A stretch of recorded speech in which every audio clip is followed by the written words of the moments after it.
What's up, guys? Sorry about the last video. That was kind of late. Yeah.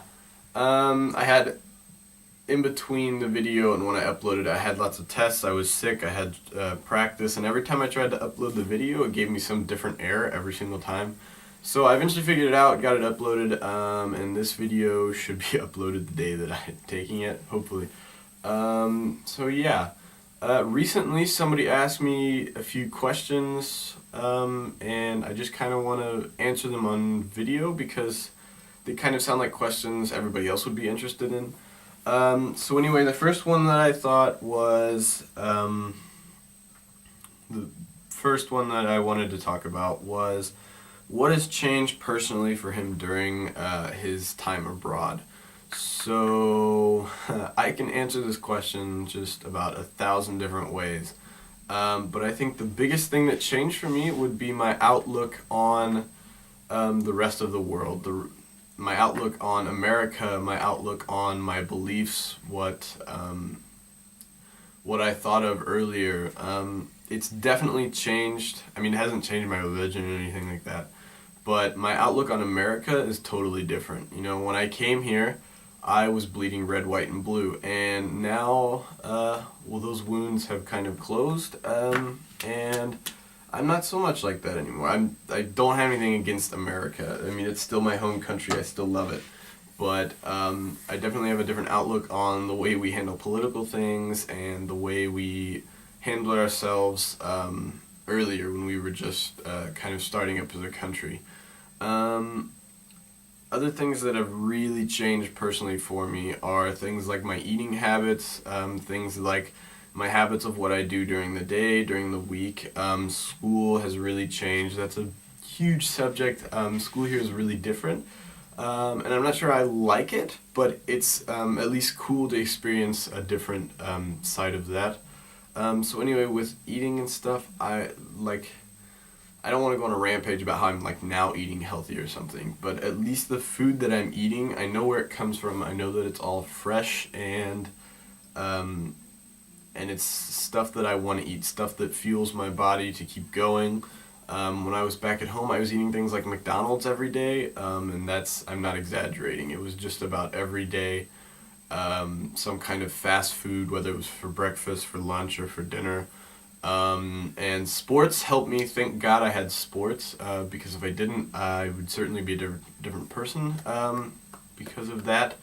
And it's just, I haven't had McDonald's for 4 months, and it's kind of ironic because right outside my window there's a big old McDonald's sign across the street, and now that it's wintertime and there's no leaves on the trees, it stares in at my window at night, and I don't like closing my blinds because then I'm in like pitch black, and I don't know, that's not my thing. So, but anyway, it stares in at me taunting, asking me to eat it, but it's not something I like anymore. I've found something completely 10,000 times better, and that is tuna. My American family and friends, you probably don't know what tuna is. It's basically a huge calf, pretty much stuck on a pole. So the calf is like yay big, and it's put on a pole and it's rotated, and at the back is really hot elements, and they basically cook it. And then every time it turns, the cook, or whatever you want to call him, just kind of shaves off the meat that's finished, and then so I don't know, the traditional thing would to be put in a sandwich, but I love eating it as a burrito. Oh my god, it's so delicious. So that's definitely something I'm going to miss when I go back, because we don't have very much of that in America. I know there's a few places in America, like New York, that would have it, but then again, I'm sure that there's like every day such a long line there. So yeah, my eating style has changed drastically. Instead of eating cereal every morning for breakfast, I'm actually eating bread with something somewhat healthy on it, so something nutritious, at least. And that's, yeah, I really love that. Definitely my style of clothes has changed. I thought that's kind of funny because before I came to Europe, I was like, I don't know, I really just kind of rejected everything that kind of Europeans wore, and I was like, nope, sorry, not wearing that.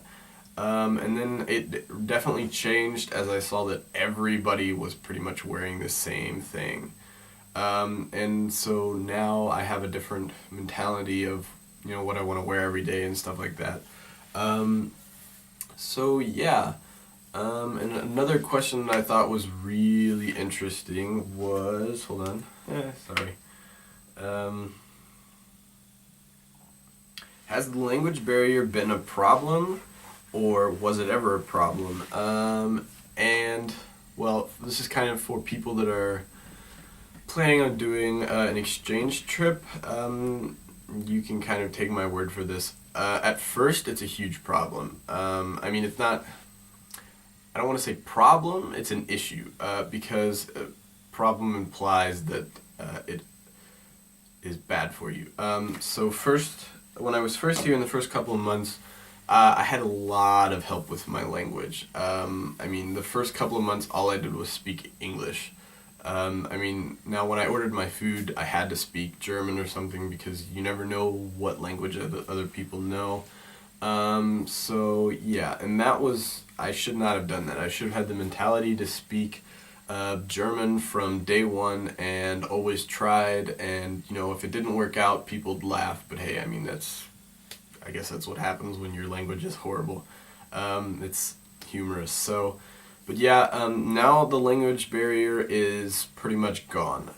I can talk with everybody, anybody, and everybody that I want. I mean, there are, few words that I don't know, but then again, those words are like synonyms for big. And then there's also the other topic of words I don't know that are affiliated with school. Oh my god, there's like so many freaking words for chemistry. Half the elements that I've known my entire life aren't even the same. It's not oxygen anymore, it's a Sauerstoff atom.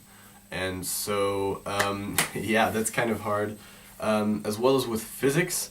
Physics is really confusing. They use the same formulas as we do in America, but V is no longer velocity.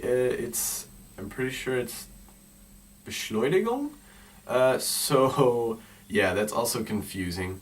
But yeah, anyway, so the language barrier now is pretty much gone. Of course, I'm learning everything every day. I actually have kind of a slang word base now.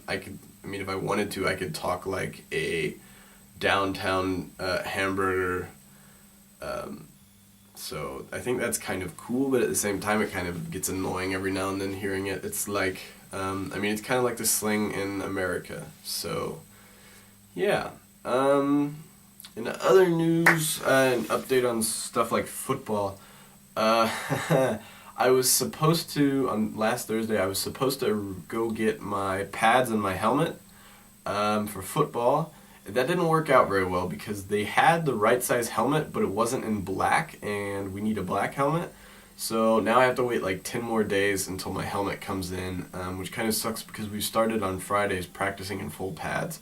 I did, however, get my pads, so my shoulder pads, but that's about the only thing I have. I don't have pants yet, and I don't have a jersey. So it's coming, but it's coming really slow.